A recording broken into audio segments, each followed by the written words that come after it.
Hey you guys, Erin and Dusty here with EatMoveRest, and welcome back to our kitchen. So we're not cooking up anything nutritious or delicious today, but we are here to share with you our top 3 supplements that we take on a regular basis and that we consider you guys looking into as well. Right, so these are not just vegan supplements. Studies show that these 3 supplements are something that we all need to be taking. In fact, that most people on the standard American or SAD diet are also deficient in. So let's get into them. Right, so our top 3 coming up. After that, we'll be also sharing with you a handful of other supplements that you may get questioned about if you're thinking about transitioning to a vegetarian or vegan diet. Right. Because all of a sudden, when you let anybody know, they become the authority on nutrition, and they're gonna wanna make sure that you're getting all of your nutrition. Yes. Nobody gets more scared than when you say you're going vegan. So we're gonna let you know that rest assured you will be able to get all of the nutrition you need. Yes, and we are not doctors, but we do get our information from doctors. We work with some, we know some, we have family members that are. This is all doctor approved information. So if you have any doubts, we'll leave links below for anything that might be helpful to all of you. Yep. If you guys want to, leave us a comment. Let us know what you'd like to see in the future, what you liked about this video. Give us a thumbs up if you like this video. And subscribe if you're not already part of the EatMoveRest fam. We'd love to have you join and hit that bell to turn on notifications and follow us. Yeah. Social media is where we're at. Yep. Okay, so our number 1 supplement that we use on a daily basis is vitamin B12. So what is vitamin B12? Well, it's a bacteria found in the soil. Most people think that if they're eating their meat, they're getting their B12 from the meat. The truth is we get our vitamin B12 from the soil that gets eaten up with the grass that the cows eat, and that's how people that get it when they eat meat. So unless you're out in the field eating the grass and the soil, you're probably not getting your vitamin B12.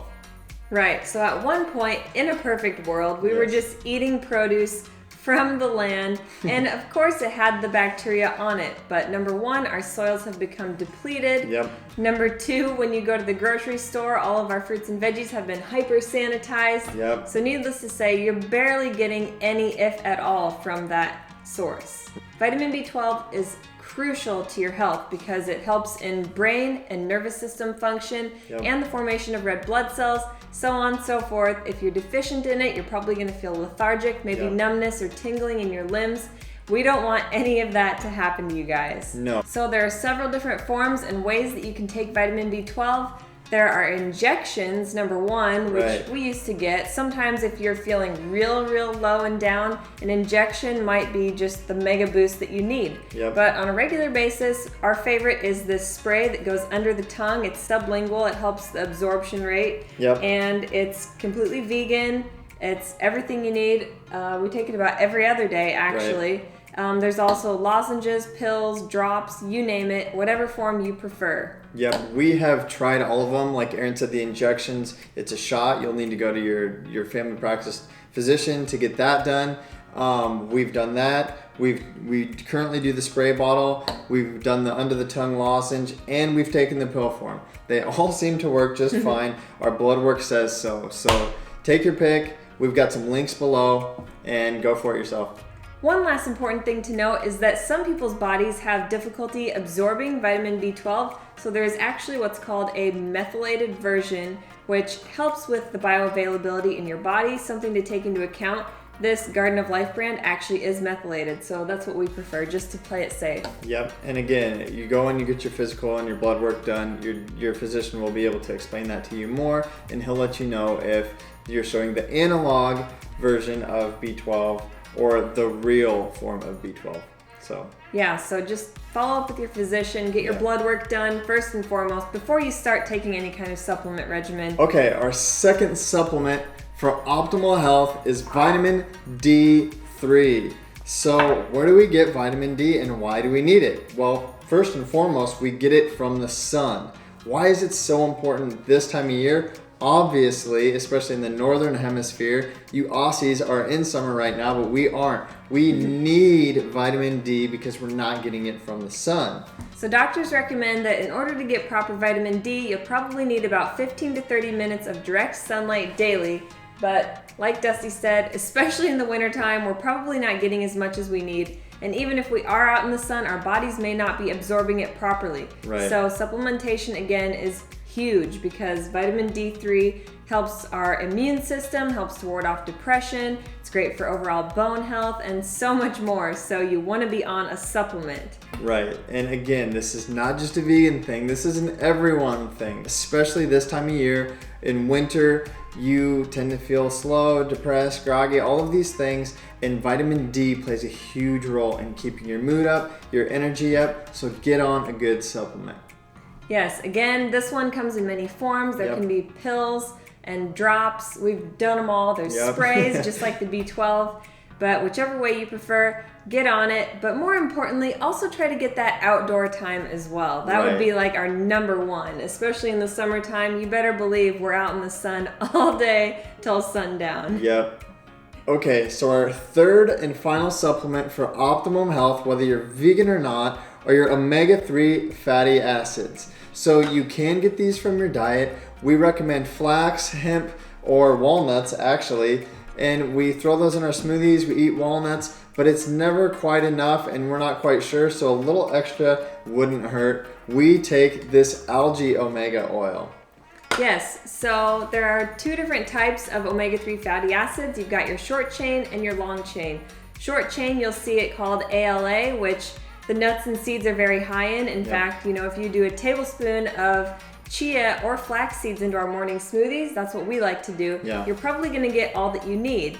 But there are also the long chain fatty acids, which are going to be EPA and DHA. These are much more difficult to come by in the vegan world. Right. So a lot of times you'll want to supplement, and to get a vegan source, you'll want to look to algae. Right, so like we said, we take this algae omega oil. A lot of people say take your cod liver oil or your fish oil or eat your salmon. Well, it's hard when you're vegan because you don't want to eat your salmon and do those things. So we found that this algae omega works out great. And if you think about it, kind of like the B12 with the cows eating the grass, the reason the fish have those EPA, DHA are because they are eating the algae. So instead of the fish oil, we're just going straight to the algae and doing the algae oil. Right. So that's at the end of the day, it's all about going straight to the source, getting as close to the nutrition as possible to get the most dense form of it. So that's what we like to do. But why take these? Because our brain is important. None of us want to lose our minds as we get older. We want to stay sharp. We want our hair, skin, and nails to look soft and supple and smooth. So omegas are going to help you with all of that. Right. They really help with the plasticity of your brain and your blood vessels and how you move and how you feel. So take those fatty acids. Like I said, they're fatty acids, oil. It makes sense. They lube your whole body up and make you able to move. Not to mention being a runner. Yes. I've had bouts where I've had some knee or joint pain, and I do know that if I'm taking omega-3s, it helps tremendously. Yes, especially as you age. So now that we have crossed the 30 mark, these things matter more to us. So get on the supplement. You can't get too much of these things, or you can, but it's very, very hard. So when in doubt, get on the supplement. Like Aaron mentioned before, mention to your doc that you might be thinking about these things, and he'll let you know too. You might be worried about your calcium levels, but rest assured you can get plenty of calcium from your dark leafy greens, with the exception of a few that are high in oxalic acid. So oxalates actually inhibit calcium absorption, and one example of that that's pretty common would be spinach. So just we just try to say mix it up. When you're juicing and doing smoothies, rotate your greens. Throw that kale in there instead. So another couple are zinc and iron, and you can get your zinc and iron from nuts, seeds, beans, and grains. Those, in fact, have a lot of them have more iron. For instance, lentils have more iron than even red meat. So And if you're worried about iodine, you can get it from sea veggies like nori or dulse. We have dulse flakes, and they're pretty salty, so it's actually kind of a good thing if you want to sprinkle it on top of your salad. And finally, we have selenium.